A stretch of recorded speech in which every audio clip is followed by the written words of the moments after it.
महर्षि वाल्मीकि ने रावण को महाज्ञानी, विद्वान, पंडित और शास्त्रों का जानकार कहा है।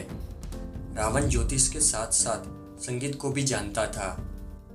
महादेव के श्रेष्ठ भक्तों में आज भी रावण को गिना जाता है।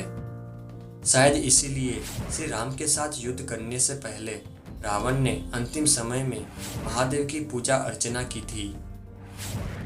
रावण की महादेव के प्रति भक्ति और आस्था का प्रमाण इस बात से लगाया जा सकता है कि स्वयं श्री राम ने भी रावण को महादेव के श्रेष्ठ भक्तों में माना था।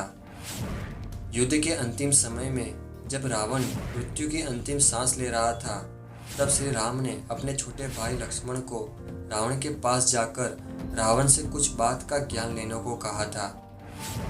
ऐसे समय रावण ने लक्ष्मण को बताए 3 वचन नीति शास्त्र के अनुसार श्रेष्ठ गिना जाता है और इसीलिए रावण को लक्ष्मण के गुरु भी माना जाता है। लक्ष्मण रावण की मृत्यु के एक एक क्षण गिन रहे थे और इसी बीच कुछ बात का ज्ञान भी रावण ने दिया। ऐसा भी माना जाता है कि रावण ने लक्ष्मण से कही बात श्री कृष्ण ने गीता में कही बात जितनी ही महत्वपूर्ण है। रावण ने बताई उन 3 बातों में उसके अपने संपूर्ण जीवन का ज्ञान छुपा हुआ है।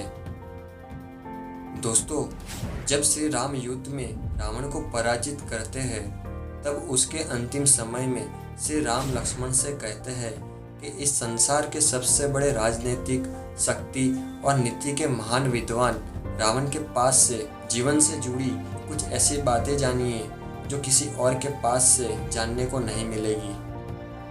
तब श्री राम की आज्ञा का पालन करते लक्ष्मण रावण के पास गए। तब रावण ने जीवन से जुड़ी 3 ऐसी बातें बताते हैं जो आज के समय में भी हर एक व्यक्ति को पता होनी चाहिए और हर एक व्यक्ति को इसी प्रकार से अपने जीवन को व्यतीत करना चाहिए।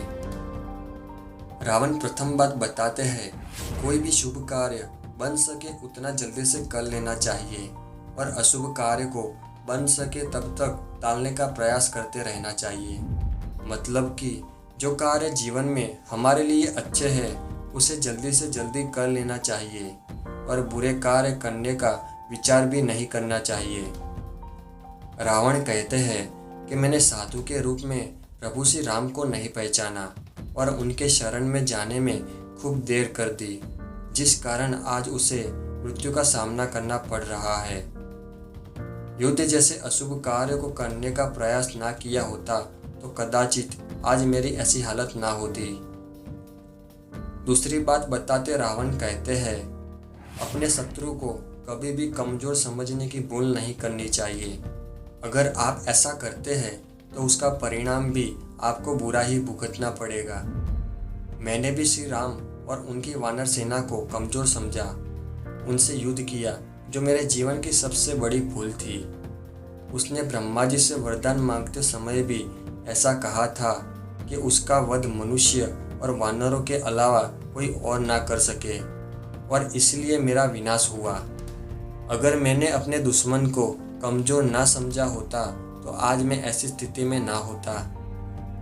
अंत में अपने जीवन का सबसे बड़ा रहस्य बताते रावण ने कहा कि अपनी गुप्त बातों को कभी भी किसी और को नहीं बतानी चाहिए, क्योंकि मनुष्य की सबसे बड़ी कमजोरी वो होती है जो अपने जीवन के रहस्य बड़ी आसानी से दूसरे को बता देते हैं, जो भविष्य में खुद के लिए घातक साबित होता है। रावण ने कहा कि मेरी मृत्यु का रहस्य विभीषण को पता था, परंतु जो मैंने यह बात स्वयं विभीषण को ना कही होती तो आज मेरी मृत्यु ना होती। ये मेरे जीवन की सबसे बड़ी भूल थी।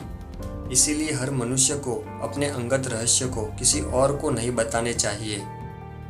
मित्रों, यह थी वो 3 बातें जो स्वयं रावण ने लक्ष्मण को बताई थी। आपको बात पसंद आई हो तो इसे लाइक करें, शेयर करें और ऐसे ही वीडियोस पाने के लिए आप हमारे चैनल को सब्सक्राइब भी कर सकते हैं। धन्यवाद।